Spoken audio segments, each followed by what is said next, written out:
You go to the doctor because something feels off, and they run some tests, maybe do some blood work, and tell you everything looks fine. But deep down, you know it's not. Well, you're not imagining it, and you're not alone. We're in the middle of a full-blown metabolic health crisis, and our medical system is doing nothing to reverse it. We manage symptoms with medications that don't fix the root cause of the problem, and these medications come with nasty side effects of their own. Most doctors don't tell their patients to lose weight, they don't tell them to walk more, and they certainly don't tell them how to make healthy changes if they've been stuck with the same unhealthy diet for years or haven't been inside of a gym since high school. And those that do will often just tell you to eat a balanced diet and move more. That's horrible advice. And for those of us who want to know how to lose weight, reverse diabetes, and how to prevent cancer, it completely misses the mark. But here's the thing. Most doctors are trained in medical care, not in nutrition or disease prevention. It's only those who have a personal interest in it and study it on their own that actually know how to effectively prevent illnesses. The average medical school spends less than 20 hours of training on nutrition in a 4-year period.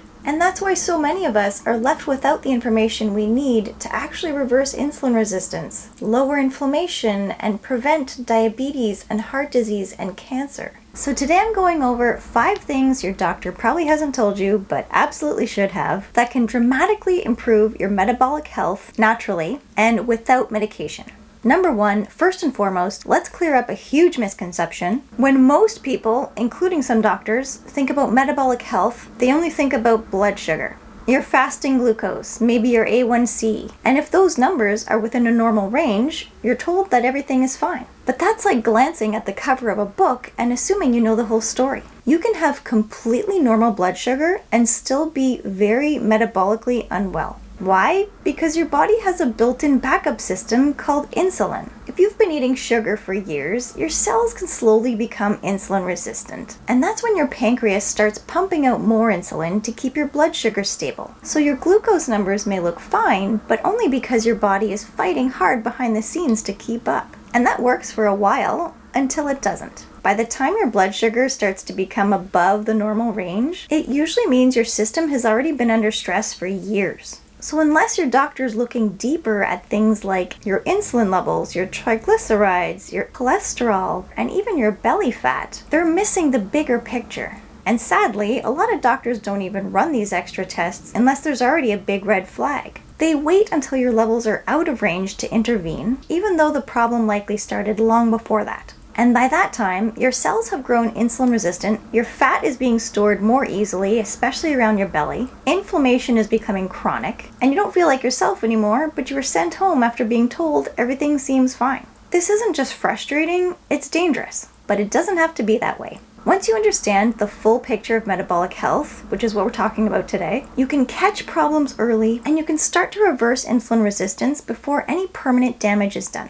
And if you've been diagnosed with prediabetes or even type 2 diabetes, your doctor likely won't tell you that you can reverse them. You don't have to be on these medications for life. Thousands of people have completely reversed their insulin resistance and came off medications even though they were once told they'd need them forever. And they didn't do this with a miracle drug. They did it by, number 1, intermittent fasting, because it lowers your insulin levels naturally and gives your cells a break from glucose. 2, a low-carb diet, because it gives you more balanced blood sugar all throughout the day. 3, resistance or strength training, because more muscle means you burn more glucose, and muscle helps you become more insulin sensitive. And 4, by actively trying to lower their stress hormones. This helps your body shift into fat burning mode more easily. But the sad thing is, most people don't hear these things. They're never even told that their health issues are reversible because our healthcare system isn't designed to heal them. It's designed to manage them with medications. But the human body is amazing. It wants to heal. It wants to restore balance. And when you take away stressors like constant eating, sugar overload, refined carbs, chronic stress, your body doesn't just cope better, it begins to heal itself.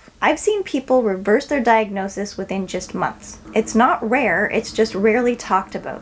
Now, the third thing your doctor will probably never encourage you to try is fasting or intermittent fasting. For years we were told that breakfast is the most important meal of the day, and skipping meals will slow down your metabolism and make you lose muscle mass. Most of that advice was actually from the food industry and outdated science. But the truth is, fasting is one of the most natural and powerful ways to heal your body. When you fast, your insulin levels drop, and that tells your cells it's time to go into repair mode. It's a process called autophagy, and this is where your body gets rid of damaged cells that could potentially lead to inflammation or even cancer. And at the same time, fasting also reduces chronic inflammation and oxidative stress, two of the biggest drivers of cancer. It also gives your digestive system a rest. It improves mitochondrial function, supports your immune system, and it can even help to balance different types of hormones in a way that medication can't. So when it's done right, fasting doesn't suppress your metabolism, it strengthens it. Shorter fasts of say 12 to 24 hours are great for improving your metabolic flexibility. And longer fasts of say 36 hours or more, when done safely, can really improve your insulin resistance, burn that stubborn belly fat, and allows for an even deeper level of cellular repair. And you won't hear this from many doctors because it's not a regulated practice. There's no profit in fasting, no prescriptions, just you giving your body a chance to do what it was meant to do,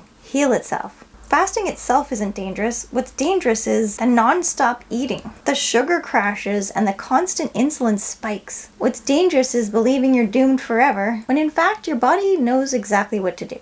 Now, the fourth thing that doctors won't mention is that belly fat isn't just extra weight. It's much more serious. That extra fat around your midsection can be really hard to get rid of, so a lot of people think it's just a natural part of aging and it's just their metabolism slowing down. And maybe you've tried eating healthier and exercising more, but it's still there. This doesn't mean you need more willpower or you need to try harder. That's not the full story, not even close. Stubborn belly fat is actually your body sending you a message that something deeper is off, specifically your metabolic health. This type of fat is called visceral fat, and it's really different from the fat you have on your arms or legs. Visceral fat sits deep within your abdomen, wrapped around your organs, like your liver, pancreas, and intestines, and it's metabolically active. This means it's not just sitting there doing nothing. It's actually releasing inflammatory chemicals and disrupting your hormones, especially insulin. So that's why belly fat can be so dangerous, because it contributes to insulin resistance and eventually type 2 diabetes or fatty liver or heart disease.